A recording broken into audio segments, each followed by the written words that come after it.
Hey, my name's Sean Teis, and you're watching Let's Talk About Fatherlessness. Excited to have you back with us. I have a great friend with me today, Dustin Alley. I've been to his church, actually two of his churches, been able to share our ministry at, and just excited to have you with us, Dustin.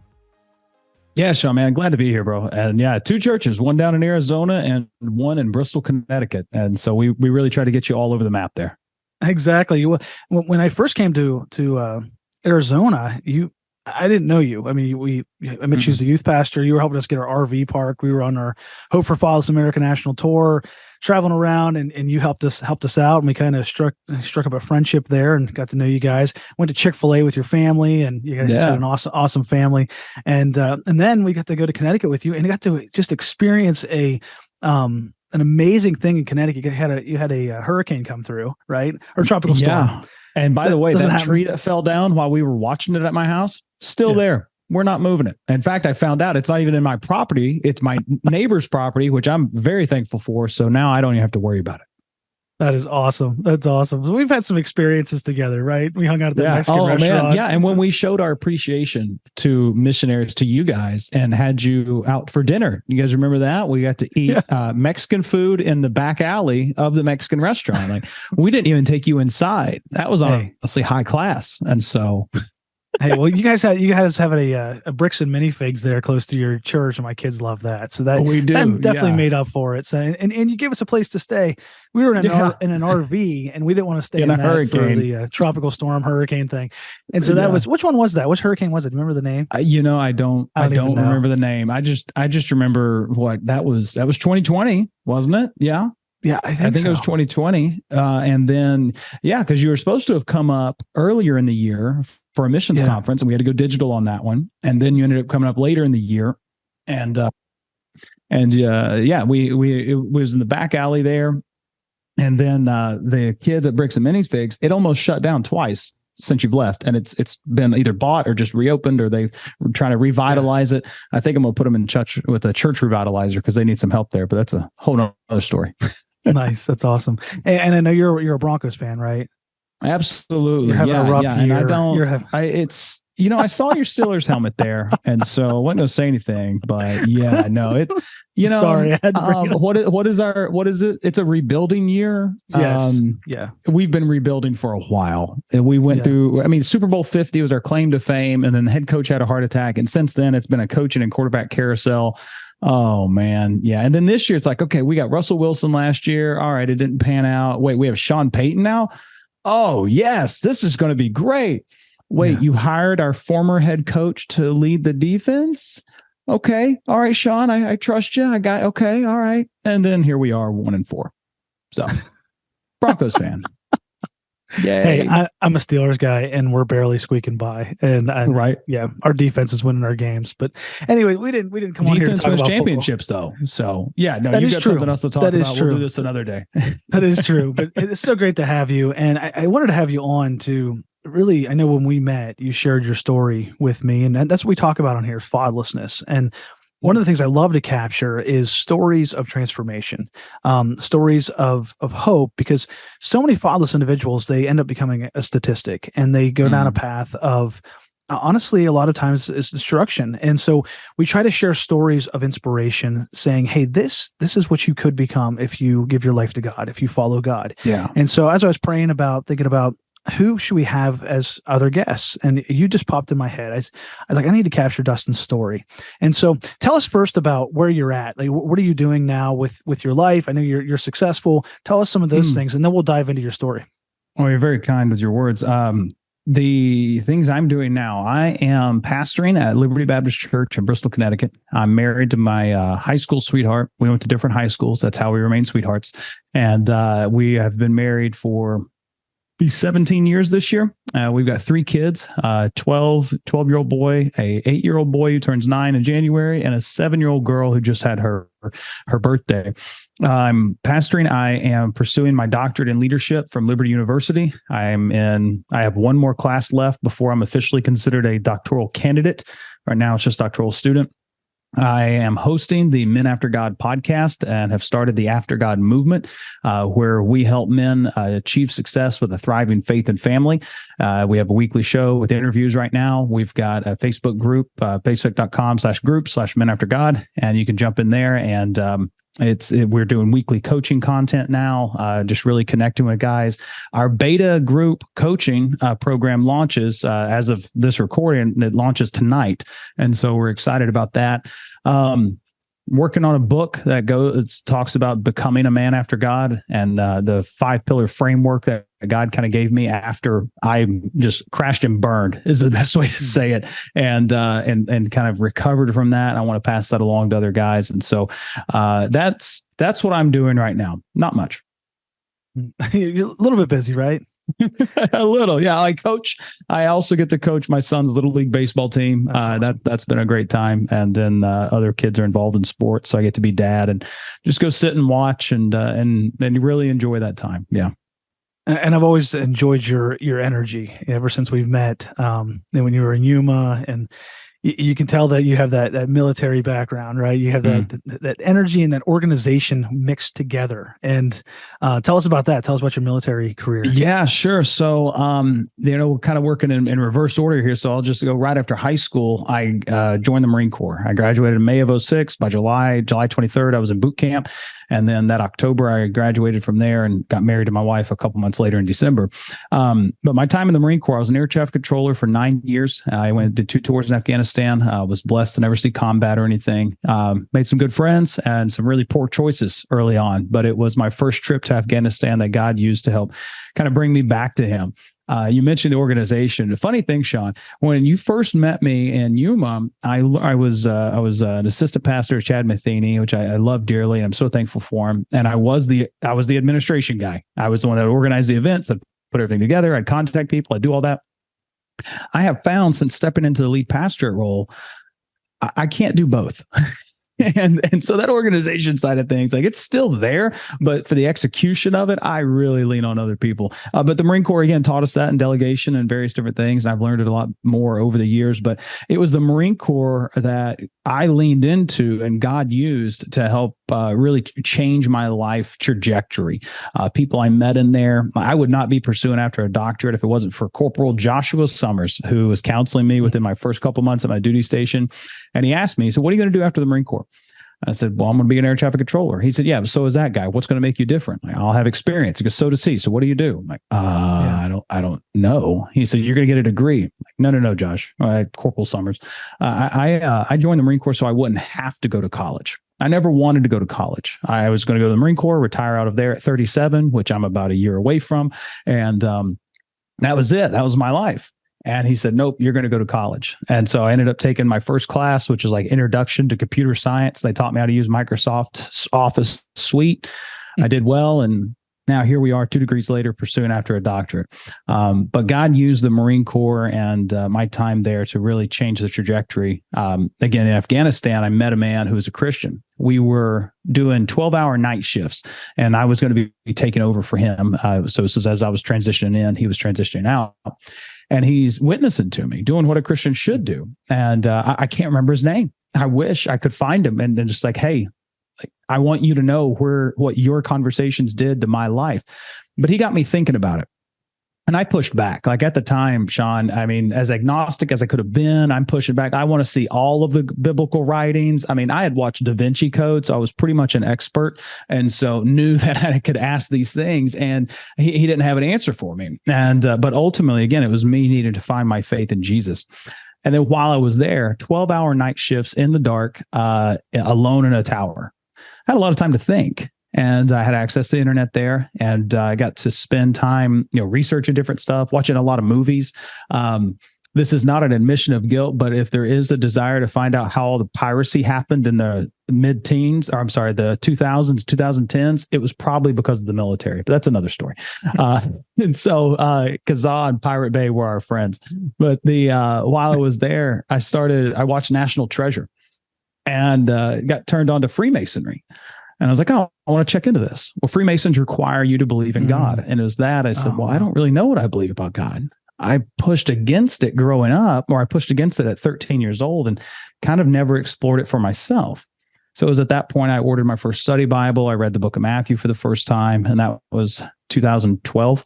And within 3 years, I'm in full-time ministry. Within a year, God had called me into ministry. I mean, it was just a whirlwind. But that's kind of my Marine Corps time there, and how God used that to just change the direction of my life. Wow, that's great. I love how God worked on you and how you were able to overcome and to do that. Let's go back. Let's go back to your childhood. You know, we're kind of building up to that. Tell us your story. Tell us how you grew up, you know, what happened with your dad, with your mom, and all those things. Yeah, sure. So I grew up what I call backwoods Baptist, and I love the people in the church that I grew up in. They love Jesus, and I say that they love him as best they know how. I mean, no disrespect when I say that, but growing up, you know, it was very Baptist-costal, very emotionally driven, and about a mile wide and an inch deep when it came to biblical knowledge and things. At least that was my perception of it. I know there were people there that loved the Lord, read their Bible, and they knew theology in ways that I didn't. However, so growing up there, religiously speaking, Christianity was kind of a Sunday thing. We did go on Wednesday nights for kids programs and stuff like that, but what was happening at home did not reflect what was being taught, expected, or, you know, shared at church. And so that had a huge impact. But my family, my mother and father, they got divorced between first and second grade. And that had a major impact on me. I don't remember how long it happened, but I know in second grade, I had huge issues going to school. Like when I would go into school, my mom would have to stop and wave at me, and I'd have to see her through this set of windows as I'd be walking to class, or like I would break down crying. And I did that, you know, a number of times in second grade, and the teachers knew things going on and stuff. But and I was in public school. Kids weren't always the nicest when the second grade boy comes in crying, you know. But so that had a major impact on me. They divorced. You know, there's a number of things I've heard over the years, but ultimately, my dad, who I now have a great relationship with, we text often and talk quite a bit. But he's admitted these sins. He's confessed them. He's asked for forgiveness, and I've forgiven him for them. And that was a very freeing experience for me. And we can get there later. But during this time frame, he was an alcoholic, a drug addict, and pursuing after things of the world and the flesh. And so, that kept him away from me for a while. And so that was second grade. Second through fifth grade, my mom and I lived alone. She was a single mother, and I was blessed and cursed, if you will. I'm an only child. And then the youngest of two grandkids, Sean. Do you know how spoiled I was? Like, it wasn't good. And I love my grandmother that spoiled me and my mom, but I was spoiled. And that's, again, a discussion for another day. But about middle school, fifth, sixth grade, my mom meets my stepdad. My stepdad's name is Rob, and he's a big teddy bear. And I wrote about him in my book. I wrote him on my dad as well. And I've asked him about sharing this information. He said, as long as it's true, you can share whatever you want. I said, okay. And so whenever my mom had met him, he had just got out of prison for 7 years because he'd stabbed a guy in a bar fight. And, so you hear that and you're like, oh, wow, like what type of person is this? He was a guy that got drunk and was the wrong place, wrong time. But you get to know him, and he's loving, he's caring. Multiple times we've picked up guys off the street. I mean, literally given people shirts off his back, brought people in our home and cared for them. I mean, a heart of gold, and but a little rough around the edges, is what I tell people. He's a big soft teddy bear that's just a little rough. But but during that time frame before he was saved, that brought in a whole new thing into my home and my life. I've got this guy who, I knew, but I didn't know that well. And while he was dating my mom, we would play video games together. And then after they got married, he was telling me to get off my video games. Like, wait a minute. Yeah. What happened here, And so, of course, then it brought a lot more cursing in our home, and there were some fights and different things like that. And then my dad ended up getting remarried around the same time. And that was a bad relationship there too. And so he was still drinking and on drugs at the time, but I was around him a little more. And this is about the time I'm entering fifth to seventh grade, right? And then seventh grade, I'm about 13 years old, and I'm getting taught evolution. And I went to my church, and I love my mom, but she's always said, like, you've been smarter than me for years. I started asking these questions about evolution. And I said, I was told in Sunday school and in church that man and dinosaurs walked there together, but they say millions of billions of years. What I was told was, well, the Bible says it, we believe it, and that's it. I'm sorry, he's got a PhD and you're a country bumpkin. I'm out, and so I really ran from my faith at the time and followed after the world. 13 to, even into my young Marine Corps years, 23, 24 years old, up to that 2012 timeframe. I did what young men do: drugs, alcohol, women. High school was full of that. Fortunately, when I met my wife, a lot of that stopped. But we were together since junior year of high school. So my sowing wild oats, if you will, was even before that. And that's something, just to bring out to anyone who experiences fatherlessness or absentee fathers in the home, or even anything of that nature. It's very common. I'm sure you've seen it. Many have. Like, the kids go wild. And I'm one of them that did. Yeah. And by God's grace, I never ended up doing anything that caused me, permanent damage. But I've definitely got the scars of the memories and things like that. But often have to thank God for His grace and forgiveness, and His willingness to choose to forget what I did. Because even when I remember it, I'll hold guilt over my head that God doesn't. And I found freedom in a lot of that, but it still comes back from time to time. So that was kind of my upbringing there. Dad was on drugs and alcohol for a long period of time. My stepdad, not a bad guy, just a lot of anger and some stuff would come out in arguments and stuff. So it wasn't a great home life. It wasn't bad. I wasn't abused. I was very blessed. I was never abused or anything of that nature. But I went wild because I had no one there no one was really guiding me. I think they would have been if I pursued after it. But I was really pushing against it. And then in such a way that I don't know that anyone could have reined me in at the time. You look back and say, well, if I had known this or that, no, probably not. I was doing whatever I wanted when I wanted. So that's kind of my upbringing and stuff there. Wow. Yeah. It's a powerful story. So was there ever a time that you lived with your dad, or is it all you just lived with your mom the whole time? Did you ever move once you got married or anything? Did you ever go back and forth? Or? Yeah, she had full custody. But I would go over there from time to time, stay on weekends. I don't remember staying through school or anything of that nature. Because again, it was like second to fifth grade, maybe sixth grade. I don't remember seeing my dad much. I do have a couple memories, and he was intoxicated during those times. And then middle school, I did see him more. And I've got a story I write about in my book, but I haven't got full permission from him on it yet. And so, I'll wait to share that. But it was middle school is kind of when we got back together, and then got in trouble one time in high school. Cops had to come to a party I was at, and they said, you got to call your parents. I did not call my mom. I called my dad, and he got me out of that one. But that's a whole other thing. So no, I never lived with him. And so absolutely 100%. His only stipulation was, I'll tell him you can stay, but you got to come see me. Like, okay, I'll see you tomorrow. Yeah.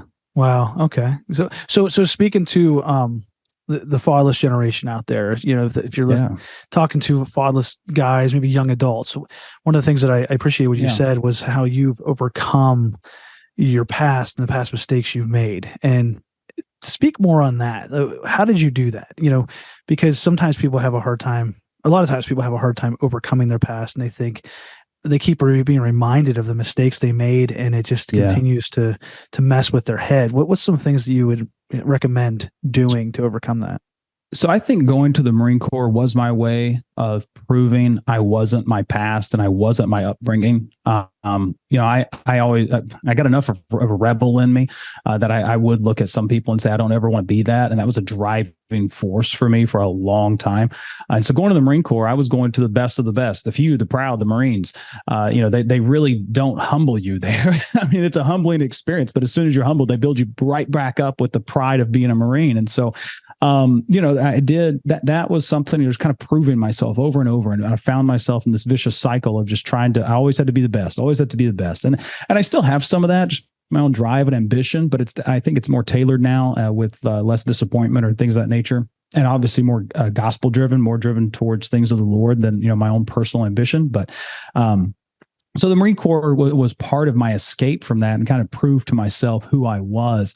And, never wanted to be that. Now that didn't stop me from, participating in, illegal activities when I was younger. The Marine Corps was my blessing in that I couldn't do something, because if I had of, I went to military jail, and I'm not made for jail anyway, much less a military jail. And so, but then, excuse me, the forgiveness of my father, I think, really helped. And that happened, I think it happened later high school years, maybe right before I went to the Marine Corps. It happened early in the Marine Corps. But when I was able to just say, Dad, like, hey, because he was apologizing for something, and said, Dad, listen, I forgive you. Like, let's just go forward. And I've kind of always had that mentality of just, let's move forward from this. Let's take it. Let's build from it. Let's grow and do something else. And so, I want to try to answer your question. I'm trying to remember the second half of it. Talking to the fatherless generation. That's what I'd say. Number one, don't be a victim of your circumstances. Be a victor in Christ through everything you do. I wouldn't have said it that way 15 years ago, but I'm saying it to you now. And that the circumstances that you have in life, whether there's a bad father in your home, whether there's no father in your home, whether your mother is gone. I mean, whatever your situation is, you can either be a victim or a victor. And if we choose to be a victim, we're going to sit in our past forever and allow it to impact us.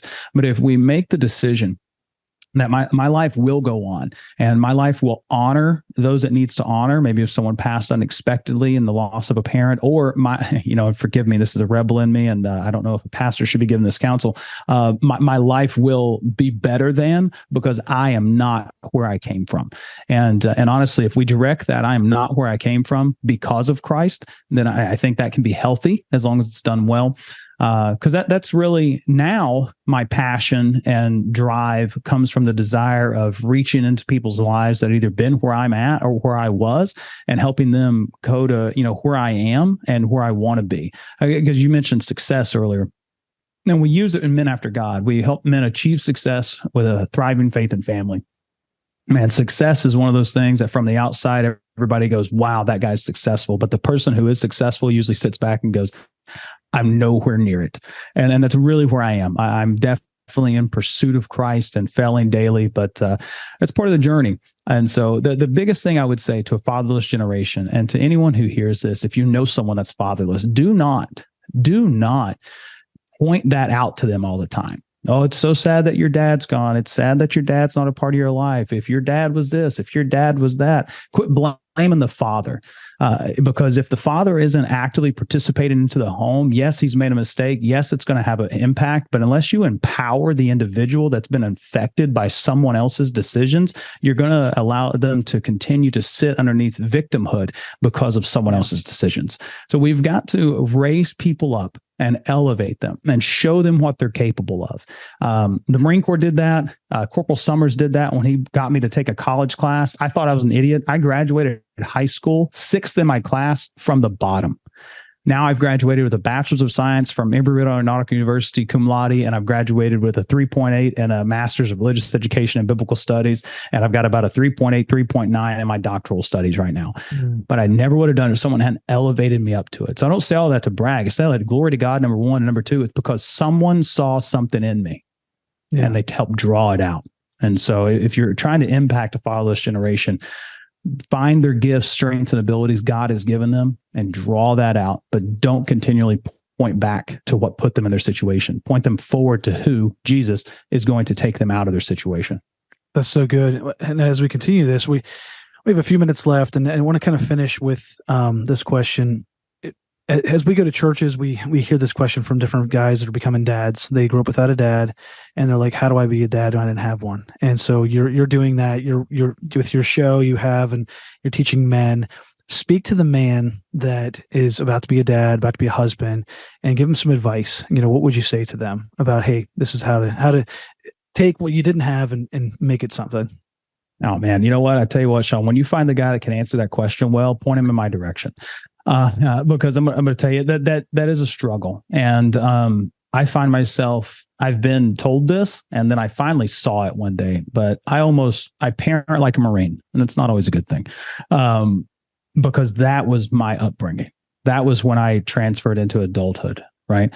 And I didn't have, I say bad. Someone asked me one time, Sean, and I know we're running low on time. They asked me, do you have any traumatic experiences in your life? I said, well, They might be traumatic to you, but for me, it was just my life. So when I say like I didn't have bad parents, nobody abused me, nobody did anything like that, but they weren't necessarily always involved. And so what I'd say to the parent that didn't have a parent or didn't have a dad and is getting ready to be a father or is going through that, number one, you're never going to think you're doing it right. I've never met a dad who looks at me and says, man, I just got this thing down. Like, no, I don't. I have no clue what I'm doing.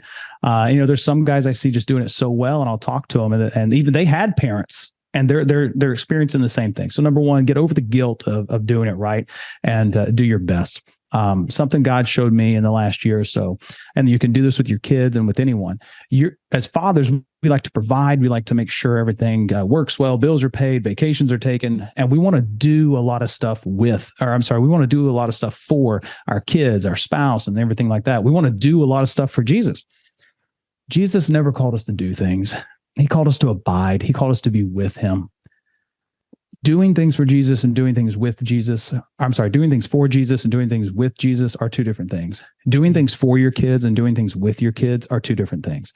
Do more with your kids than you do for your kids, and the relationship will be greater in the end than if you just pursue what you can do for them. The same with following Christ. And I'm learning this lesson right now, so I can't go much further in detail than that. I love that. That's so good. Such great advice. As we wrap up, just tell us where we can find you, where they can find your show, and how they can reach out to you, social media, wherever you're at. Sure. Appreciate it, Sean. Yeah. So Men After God podcast is on all your major podcasting platforms. We have a Facebook page, facebook.com/Men After God podcast. Our groups I mentioned earlier, facebook.com/group/Men After God. And then that's the easiest way to get in touch with us there. Our church, Liberty Baptist, you're always welcome to follow us there, share it, and tell people about it, especially from New England. And then be on the lookout. We are excited because, as I mentioned earlier, the After God movement starts with Men After God. And then there's two other branches that I was praying over for the next 3 to 5 years, but I think God's going to allow us to open a sister branch in Women After God. Very excited about that within the next 12 months. And so we're praying over that. That is awesome. We'll have those links in the show notes. So great to have you, Dustin. Thanks for being with us today. Hey, Sean. Thank you, man. Y'all have a great day. Hey, thanks for checking out this episode of Let's Talk About Fatherlessness. We want to now challenge you to take the next step by either starting a single mom community group in your church or with your ministry, or by joining our network of God is My Dad churches and ministries. Isn't it a great experience to be able to start a single mom community group? Yeah, and it's just, if you talk to single moms, a lot of times what they'll tell you is the one thing they're lacking is that community, just a group that they can go in and they know there's no judgment. Everyone may not have the same situation. Everyone doesn't know what they're going through, but they can go in and they know there's no judgment. And it takes that kind of that restriction and that wall down for them so that they can share and then that they can grow in Christ. And our single mom community groups are a wonderful ministry. And if your church can start one, we'd love to have you. We can help you get set up. We have the curriculum and all the resources you need. If you can't start one, we'd love to have you start by joining our network of churches and ministries, our God is My Dad network of churches and ministries, where you can get your church or your ministry on our map, and people can find you and find your ministry in your church so that they can get plugged into your church or ministry locally. So check that out. You can find all these resources at lifefactors.org. We have books, we have all kinds of content on there at lifefactors.org. Check it out today.